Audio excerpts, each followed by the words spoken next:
नमस्कार।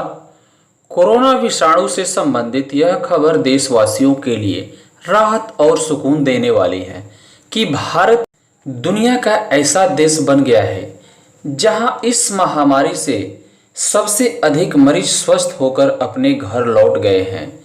अमेरिका के John Hopkins विश्वविद्यालय ने यह आंकड़ा जारी किया है। आंकड़ों के मुताबिक भारत में अब तक 37,80,107 कोरोना के मरीज पूरी तरह स्वस्थ हो चुके हैं, जबकि ब्राजील में 37,23,206 और अमेरिका में 24,51,406 लोग कोरोना के संक्रमण से उबर चुके हैं। इस तरह भारत लैटिन अमेरिकी देश ब्राजील को पीछे छोड़कर पहले पायदान पर पहुंच गया है। जाहिर है, भारत जैसे बड़ी आबादी वाले विकासशील देश के लिए यह बड़ी उपलब्धि है, खासकर तब जब देश की स्वास्थ्य सेवाएं चरमरा गई हैं।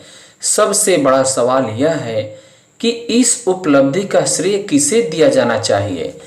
केंद्रीय स्वास्थ्य मंत्री डॉक्टर हर्षवर्धन का विश्वास है कि केंद्र सरकार ने देश भर में सही समय पर लॉकडाउन लगाने का निर्णय लिया, जिसके कारण करीब 14 से लेकर 29 लाख मामलों को रोकने और 37 से 38 हजार लोगों को मौत से बचाने में मदद मिली।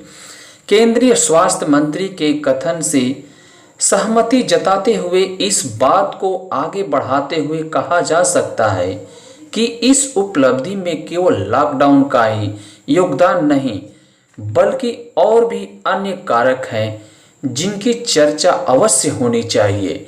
हमें यह भी याद रखना चाहिए कि स्वास्थ्य कर्मियों और सफाई कर्मियों ने विपरीत परिस्थितियों में कोरोना के विरुद्ध जंग में इस तरह से अपने हौसलों का प्रदर्शन किया है, वह कम सराहनीय नहीं है। इसी के साथ ही सरकारी और गैर सरकारी स्तर पर महामारी से बचने के लिए आवश्यक सावधानियों और नियमों का प्रचार प्रसार किया गया। इसी वजह से इस नई महामारी के बारे में सुदूर तलहटी के गांवों तक मास्क, सैनिटाइजर और सोशल डिस्टेंसिंग जैसे शब्दों का इस्तेमाल किया जाने लगा है। इसलिए महामारी की रोकथाम में इस जन चेतना की भूमिका को कोई कैसे नकार सकता है। चंदौली से एक रिपोर्ट के अनुसार मंगलवार की शाम बिना बारिश के ही बादल चमकने व गरजने लगे।